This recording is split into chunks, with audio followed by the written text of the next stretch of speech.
Okay, good afternoon, good morning, and we are going to be talking about the first unit of study for the second semester is going to be all about monomials. Actually, it's going to be all about polynomials,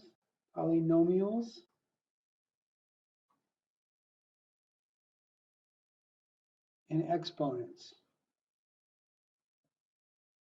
and operations.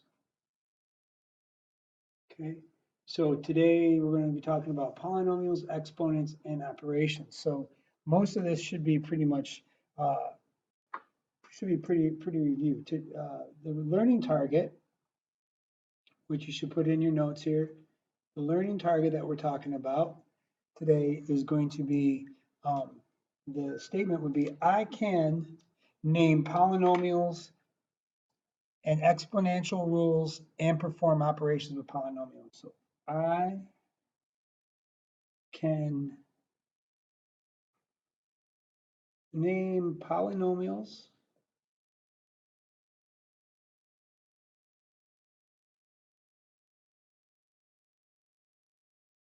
exponent rules and I can perform operations with polynomials. That's your learning target for today is that. So let's start off with some real basic things here. First off, do you know what a monomial is? A monomial, mono means one, right? Mono means one. So a monomial has a really simple definition. A monomial, so mononucleosis, you've heard of that. So monomial, what does that mean? That means one. One what? It is, so monomial is one constant, one variable, or one product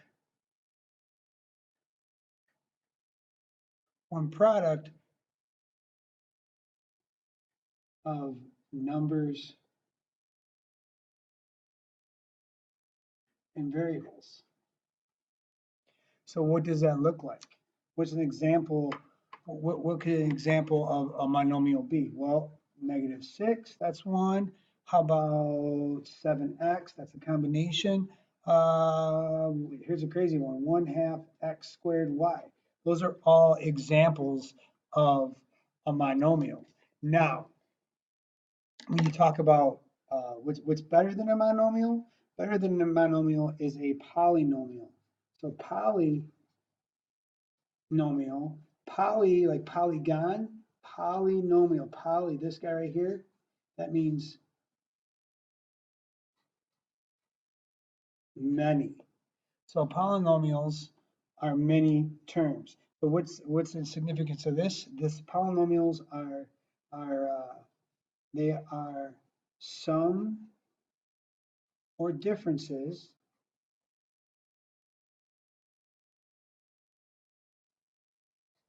of monomials. That's what makes them happen, okay? Now, the highest degree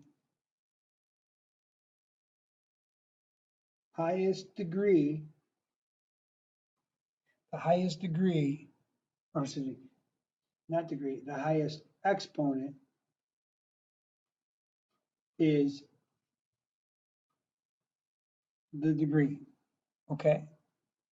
The highest exponent is the degree. So if you have something like x to the third, y to the fifth, that's a degree 8. This is a degree 8 because you add those two together. X squared, that's a degree 2. Make sense? Right? Pretty easy. Now, there's one more term that you need to have for that, and that would be standard form. So standard form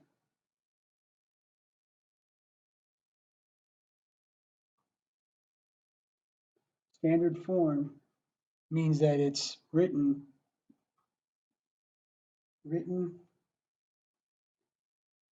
in standard form is written in descending order. So standard form is written in descending order from the highest power down to the lowest. So descending order, okay? So that's standard form. That should be pretty much reviewed. Now there are some things that you need to know. How can you deal with, like, how do you deal with polynomials? You have to classify them. You can classify them a couple different ways. You can classify them by degree, and you can classify them by number of terms. Okay, so you got a degree 0, you got a degree 1, you got a degree 2, you got a degree 3, you got a degree 4, you got a degree 5, and then any degree bigger than 5. Okay, so here's how it works. So degree 0, that's constant. That's any number. Degree 1 is linear. That'd be like x plus 4 maybe. Degree 2, we call that quadratic. Degree 2 is quadratic. It's like x squared plus 4. Degree 3, well, that's a cubic.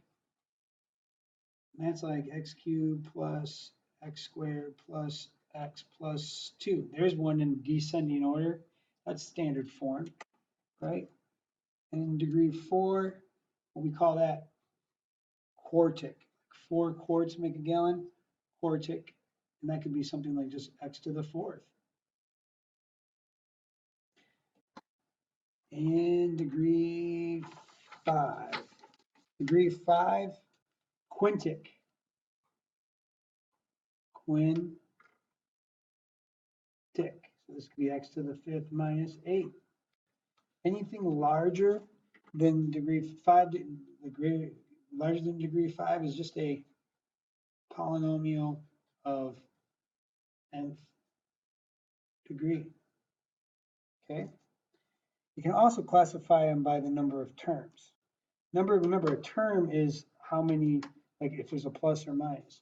So there's 1-term polynomial, there's 2-term polynomials, there's 3-term polynomials, and anything greater than 3. So 1-term polynomial, that is, never guess what that is, monomial. It's a monomial, 1 term. X is a monomial. A 2-term polynomial, that one is a binomial. So that's like x plus 3. That is also a binomial. Another example of that could be x squared plus 8x. That's also a binomial.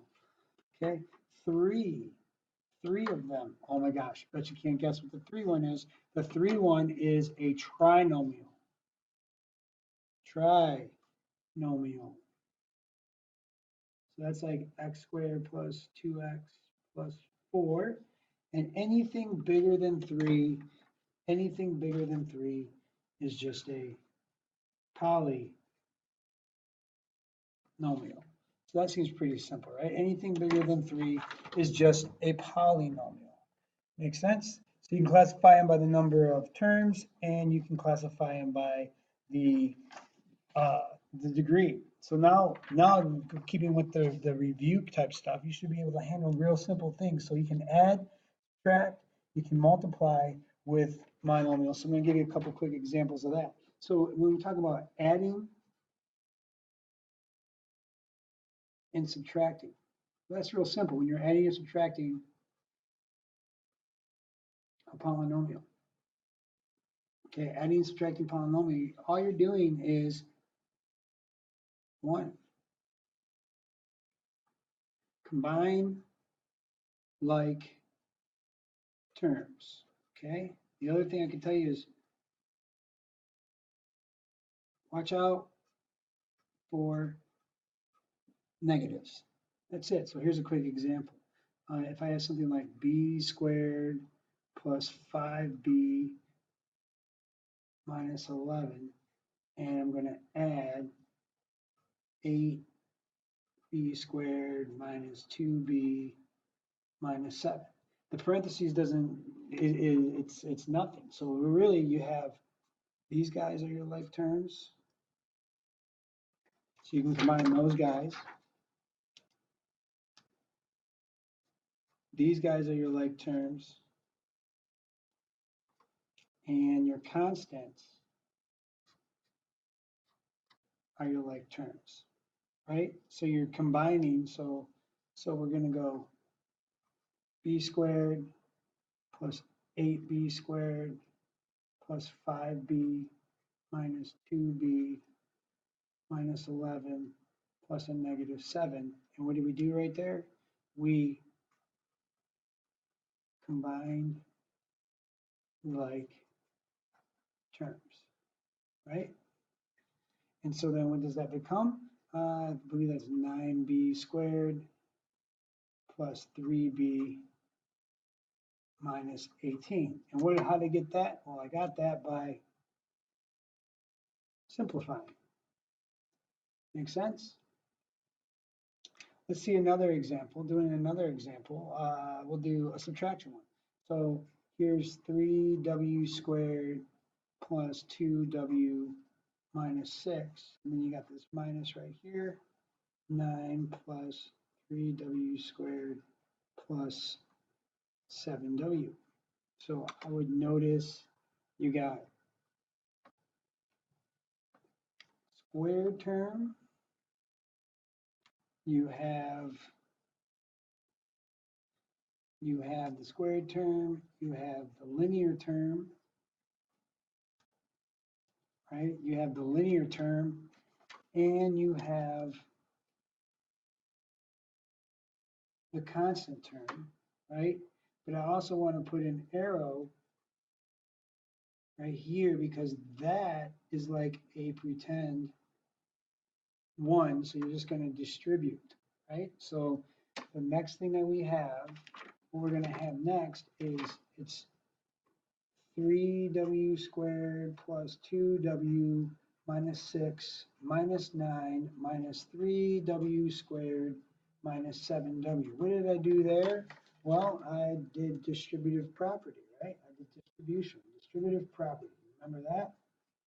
So then after you do distributive property, then you can do the following. You can go 3w squared minus 3w squared plus 2w minus 7w minus 6 minus 9. And what is that all about? That is combine like terms, right? So when you do that, this gives me 0w squared minus 5w minus 15. Simplified there. And then my final answer there is negative 5w minus 15, right? So that's pretty simple. That's adding and subtracting. So now let's look at when you do multiplication. You do multiplication, it's pretty much the same thing. So there's a couple ways to do it. So if I take something like x minus 3 times 2x squared plus 6x minus 17, there are two ways to do this. Okay, there's two ways. One, you can do extended distributive property.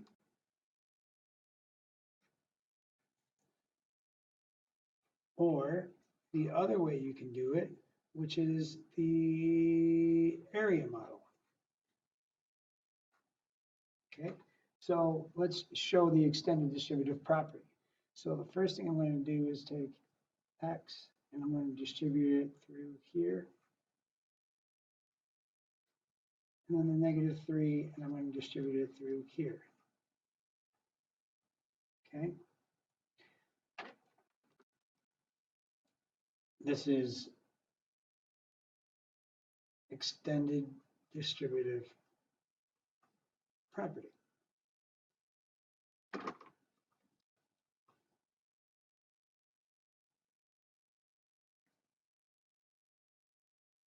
I'm going to write this real quick so you can see the step.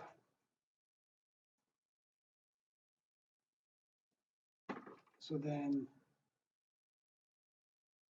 there's your distributed. The x gets distributed, the -3 gets distributed, right? So now I get 2x cubed plus 6x squared minus 7x minus 6x squared minus 18x plus 21. What did I do there? I multiplied.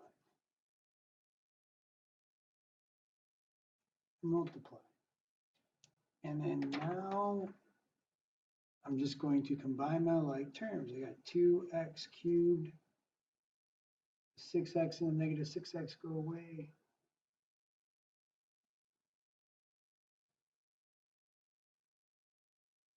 And then I combine my -7x and then my -18x. And I combine my 21 with anything I have left. So -7x and -18x, you add those guys together. So I believe that's -25x plus 21. So what did I do? I combined like terms.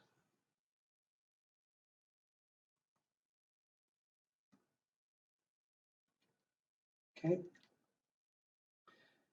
The other way you can do this is by the area model. Here's an example of the area model. So what I'm going to do is I'm going to lay out a rectangle like this. And I'm going to split this up into this part right here, these three parts. This is the 2x squared part. This is the plus 6x part here. This is the -7 part. And I'm going to split this up in here to the x minus 3 part. And then I just do the area. So then now I have 2x cubed. I have 6x squared. I have -7x.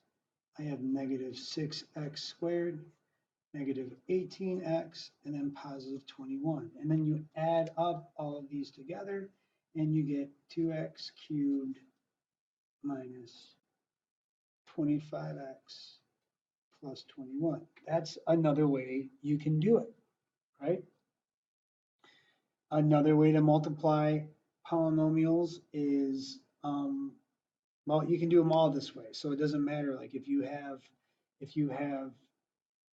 something like 4j minus 7k squared, well, that's the square of the first, square of the last, multiply the two and double, but you can do 4j minus 7k times 4j minus 7k, and then you FOIL it, right? Or you can do the other method. And if you have trinomials or anything like that, it's done. It's pretty much a review. Speaking of review, what I'd like to talk about is your rules of exponents. There are several rules of exponents that you may or may not remember. your exponent rules, right? You have the product rule, you have the power rule, you have the quotient rule,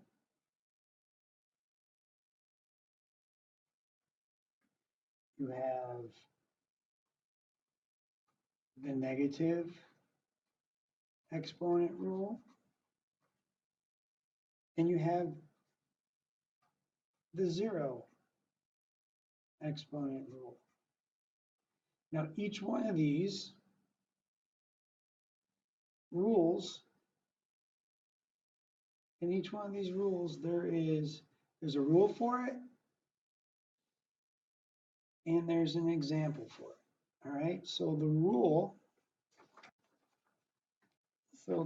for this one,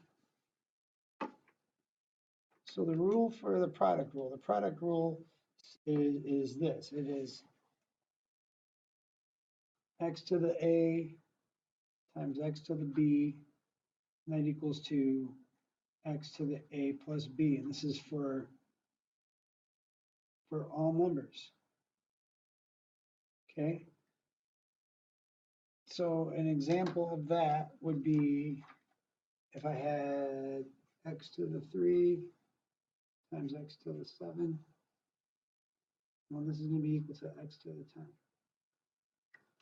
The power rule, this is true for all real numbers too, is x to the a to the b is equal to x to the a times b. This is for all real numbers as well. So if I have y to the 6 and I'm squaring it, that's equal to y to the 12. The quotient rule is x to the a over x to the b, and in this one you do x to the a minus b, and again this is for all real numbers as well, where a and b are any real number. And in this case you have b to the 5th, b squared, that's going to be equal to b cubed. The negative exponent rule, you got x to the negative a, well that's equal to 1 over x to the a, and this is for all real numbers too. And in that case, if you have p to the negative 2, well that's equal to 1 over p squared. And then the last one, x to the 0 equals 1, but this is where x cannot be 0. Okay, so what does that mean? If I have something like 4x cubed and I take that to the 0, well that's going to be 1. That's how it works. Those are your exponent and your polynomial review. Hopefully that makes sense. And I look forward to seeing you in class, and good luck, and may the force be with you.